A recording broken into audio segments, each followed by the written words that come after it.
Bonjour à toutes et à tous, bienvenue dans l'émission hebdomadaire de la rédaction française de la radio tchèque où nous reviendrons sur le fabuleux but de l'attaquant tchèque Patrik Schick lors du match de la Tchéquie contre l'Écosse pendant l'Euro de foot 2020. Direction Paris ensuite où la semaine dernière a été inauguré le tombeau restauré du peintre Josef Šíma.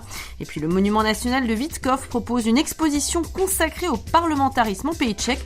Nous l'avons visité pour vous. Bonne écoute de ce programme.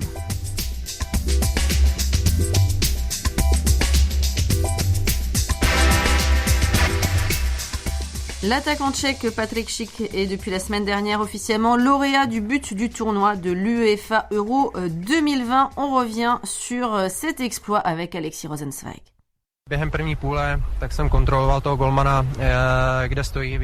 Pendant la première mi-temps, j'ai vu que le gardien écossais sortait très haut et je me suis dit que ça vaudrait le coup d'essayer si j'arrivais à récupérer un ballon rapidement. La situation s'est présentée.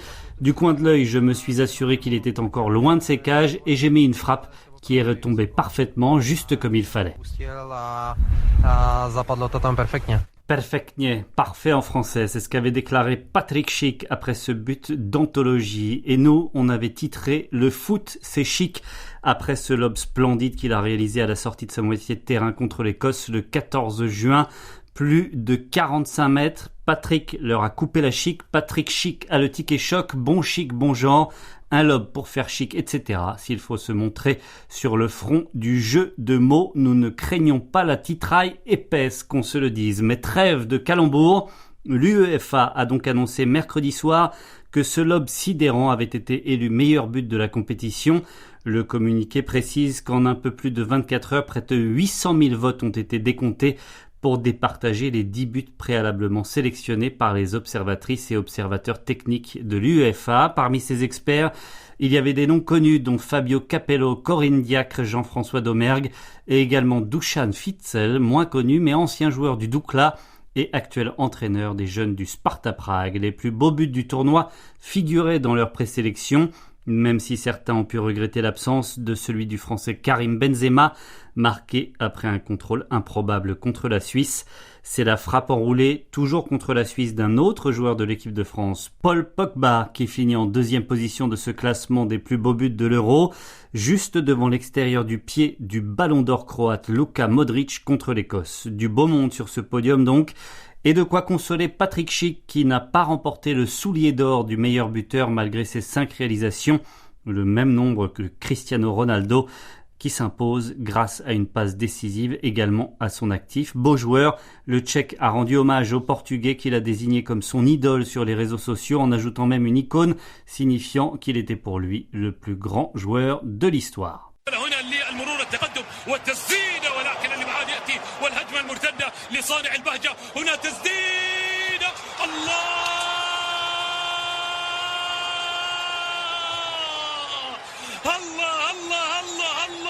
Now it's Schick from range. Oh, it is a thrilling goal.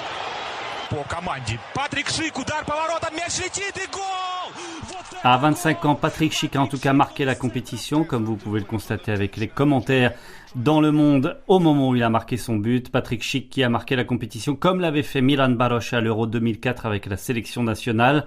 Les connaisseurs avaient plutôt misé sur la révélation Adam Hložek en pointe de l'attaque tchèque cet été.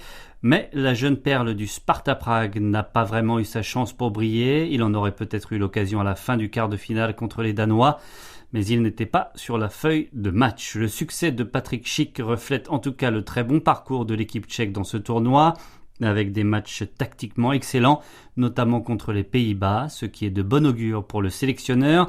Jaroslav Šilhavý est conforté à son poste pour emmener la reprezentace à la Coupe du Monde l'année prochaine au Qatar. Les prochains matchs de qualification arrivent dans moins de 2 mois, le 2 septembre à Ostrava contre la Biélorussie, puis 3 jours après à Bruxelles contre la redoutable Belgique. Le tombeau restauré de Josef Šíma, un des plus grands peintres tchèques du XXe siècle, qui a passé la majeure partie de sa vie en France, a été dévoilé le 13 juillet dernier au cimetière de Thiers, dans les proches environs de Paris. Magdalena Hrozinkova. La cérémonie s'est déroulée en présence de l'ambassadeur tchèque en France, Michal Fleischmann, et de l'artiste sculpteur Vladimír Škoda, qui avait choisi, tout comme son compatriote Josef Šíma, de quitter la Bohême pour aller vivre et travailler en France.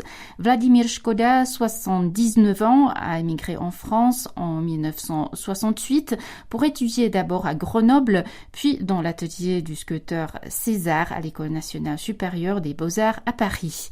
Il a décoré le tombeau rénové de Josef Šíma d'une sculpture en métal, son matériau de prédilection. Šíma, lui, est connu pour ses peintures ainsi que pour ses réalisations en verre, la lumière étant son objet de fascination. Après être formé en Beaux-Arts de Prague, l'artiste âgé de 29 ans, actif au sein du mouvement d'avant-garde tchèque, accepte en 1920 la proposition de l'atelier de Montméjean au Pays Basque pour dessiner les vitraux de l'église de la commune de Hendaye. Ce séjour dans le sud de la France est véritablement un tournant pour lui, comme nous le raconte Bertrand Schmitt, réalisateur, conférencier et fin connaisseur de l'art surréaliste tchèque. Si on veut vraiment voir les choses dans leur aspect global, une des dernières œuvres importantes de Šíma qu'il a faites, donc il est mort en 1971, et une des dernières œuvres importantes qu'il a faites, fin des années 60, ce sont des vitraux pour une église à Reims. Or, les ateliers Montméjean étaient des ateliers qui étaient spécialisés dans le vitrail, dans le travail du vitrail. Donc, il retrouve à la fin, je dirais, à la fin de sa vie, il retrouve un petit peu sa formation qu'il a fait dans le sud de la France. Et puis, tout le travail sur la lumière qu'on trouve dans la peinture de Šíma, il me semble que ça vient également d'un travail sur la lumière qu'il a pu avoir quand il a travaillé sur le vitrail, sur le travail du verre. Donc, il y a effectivement quelque chose d'important dans ce séjour du sud de la France. Josef Šíma a ensuite rejoint Paris, où il a épousé Nadine, la fille de la religieuse d'art Louise Denise Germain. Naturalisé français en 1926, il aura vécu 50 ans dans la capitale française jusqu'à sa mort en 1971. Il a notamment rejoint le groupe artistique Le Grand Jeu et est devenu l'un des artistes les plus en vue dans le milieu de l'art moderne. La Seconde Guerre mondiale interrompt son activité créatrice, mais dès 1950, Šíma est à nouveau projeté sur le devant de la scène, en France d'abord et en Tchécoslovaquie ensuite, où après avoir été censuré par le régime communiste, son œuvre est finalement réhabilitée lors de 2 rétrospectives organisées en 1964. Le projet de rénovation du tombeau du peintre au cimetière francédien a été soutenu par sa fille Aline Brumlikova. Sa réalisation a pris plusieurs années. Elle a été d'abord initiée par la musicologue tchèque installée en France, Lenka Stranska. Puis ce sont les élèves du lycée des arts décoratifs de Plzeň en Bohême de l'Ouest qui se sont passionnés pour ce projet et l'ont mené à bien, créant la réplique de la pierre tombale originale faite de granit mat, comme l'explique la professeure du lycée, Eva Bednářová. Tout a commencé il y a 8 ans, lors de mon premier voyage à Paris avec mes étudiants. Nous sommes allés sur les traces des peintres František Kupka et Josef Šíma. Alors que pour Kupka, il est assez facile de voir ses peintures, pour Šíma, c'est plus compliqué. Nous avons vu ses vitraux à l'église Saint-Jacques de Reims qui nous ont éblouis. J'ai eu l'idée de visiter son tombeau, mais en faisant une recherche sur Google, j'ai appris que celui-ci n'existait pratiquement pas, car la partie du cimetière de Thiais où il se trouve est dans un mauvais état. Il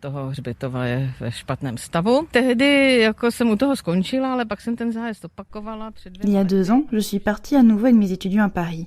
J'avais déjà en tête le projet de réalisation d'une réplique du tombeau. Nous l'avons créé en collaboration avec un de nos anciens élèves, le sculpteur Daniel Dolejal, d'après l'unique photo existante de l'ancienne stèle que nous avions. Elle a été prise par un Tchèque qui a eu l'idée géniale de se faire prendre en photo sur place et d'apposer sa main sur la pierre tombale, ce qui nous a permis d'évaluer sa dimension réelle. Nous avons effectué un seul changement par rapport à l'original en ajoutant sur le tombeau le prénom du peintre en version française, donc Joseph. À l'occasion du 130e anniversaire de la naissance de Josef Šíma et du 50e anniversaire de sa disparition, l'ambassade tchèque à Paris expose les photos de ses peintures accessibles gratuitement jusqu'au 31 juillet sur les grilles extérieures du bâtiment situé avenue Charles Floquet dans le 15e arrondissement.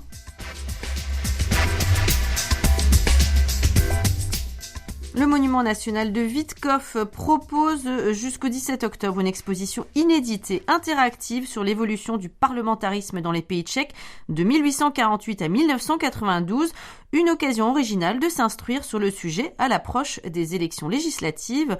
Paul-Henri Perrin a visité cette exposition. Dans une exposition courte mais captivante, se présentant cartes, maquettes, tableaux, affiches de propagande ou encore effets personnels de parlementaires illustres, à l'instar de Kramář ou Plaminkova, le Monument national de Vítkov propose aux visiteurs de retracer l'histoire de la vie parlementaire dans les pays tchèques, depuis le printemps des peuples jusqu'à la dissolution de la Tchécoslovaquie.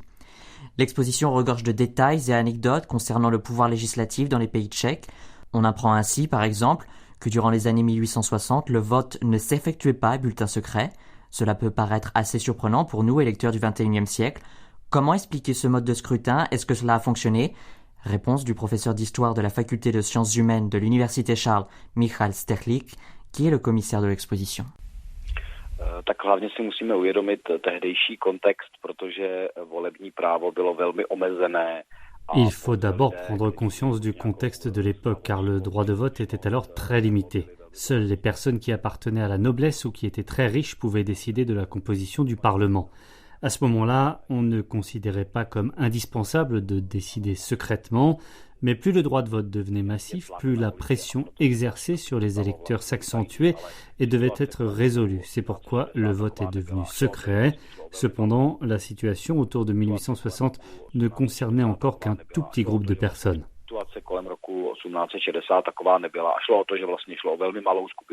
Parmi les catégories longtemps exclues du suffrage figurait celle des femmes.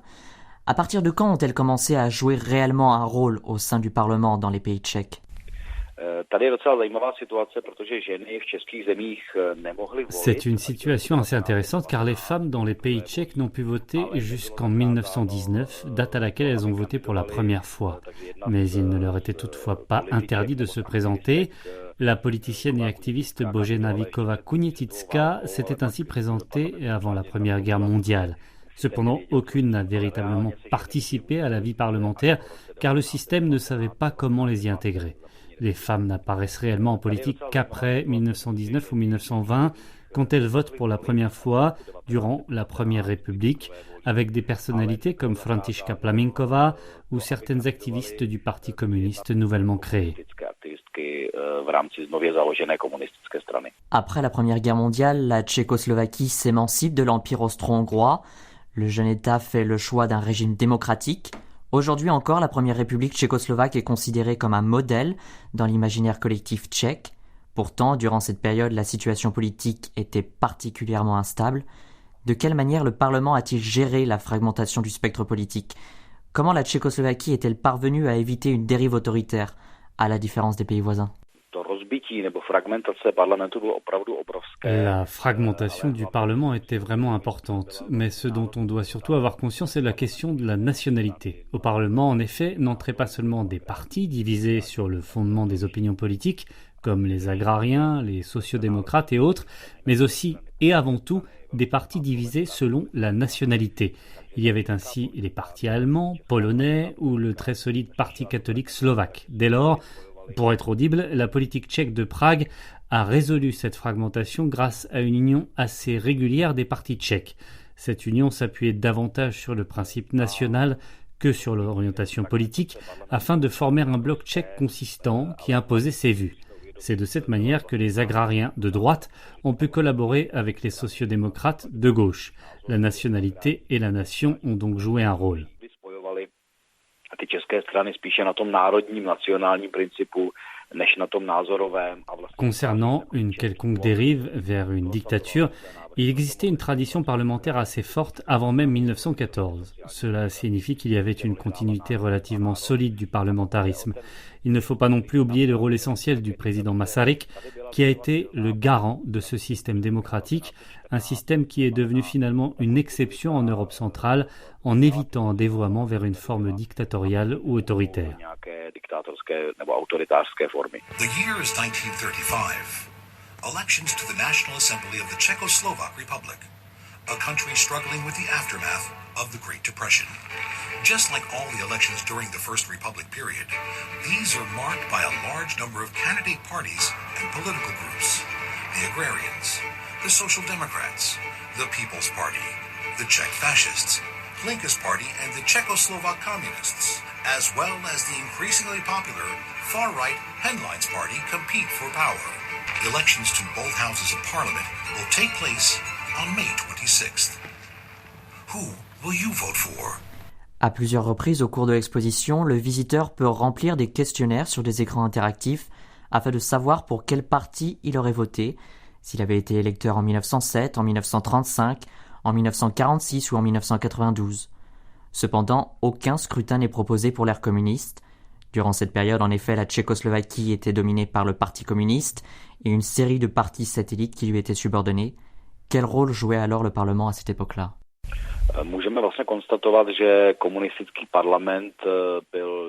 Le Parlement communiste était, au regard de l'adoption des lois, plutôt une parodie de Parlement. Il était entre les mains du Parti communiste. La décision était ainsi tout d'abord prise au niveau de la direction du parti, puis elle arrivait ensuite plus ou moins au gouvernement qui était lui-même subordonné au parti. Le Parlement avait uniquement un rôle très formel. Durant la période communiste, le Parlement ne votait pas librement. Il y a eu une forme de dissidence une seule fois, quand 4 députés se sont prononcés contre l'invasion de 1968, mais c'était une exception. À part ça, il s'agissait d'un vote automatique sous la tutelle directe du Parti communiste. Pourquoi alors l'exposition s'achève-t-elle en 1992 ? Nous voulions clore ce parlementarisme dans la logique de la Tchécoslovaquie. Si l'on compare la logique de l'Autriche-Hongrie, puis celle de la Tchécoslovaquie, et enfin celle de la Tchéquie après 1993, on observe une tradition homogène jusqu'en 1992, avec par exemple le besoin d'équilibre avec la Slovaquie dans les relations tchécoslovaques. Ainsi, nous avons choisi de nous concentrer sur l'Autriche-Hongrie et la Tchécoslovaquie. Cela se termine donc en décembre 1992. Il est impossible d'aborder une exposition dédiée au parlementarisme dans les pays tchèques sans faire le lien, évidemment, avec les élections législatives qui se tiendront cet automne. Dans quelle mesure le parlementarisme actuel est-il influencé par celui de la première République tchécoslovaque ? Qu'est-ce qui a changé depuis ?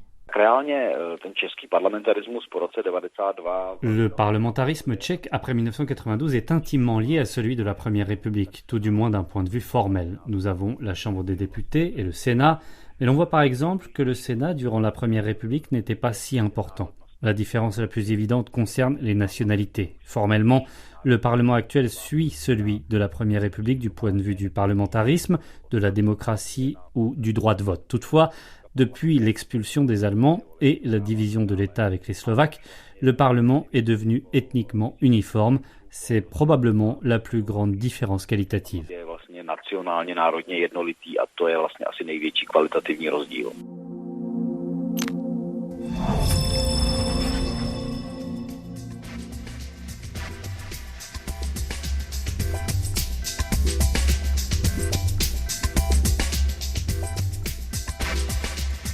C'est la fin de cette émission préparée toutes les semaines par la rédaction française de la radio tchèque. Merci de l'avoir suivi. Rendez-vous la semaine prochaine pour une nouvelle émission. Merci à toutes et à tous de votre fidélité. Bon vent et ahoy.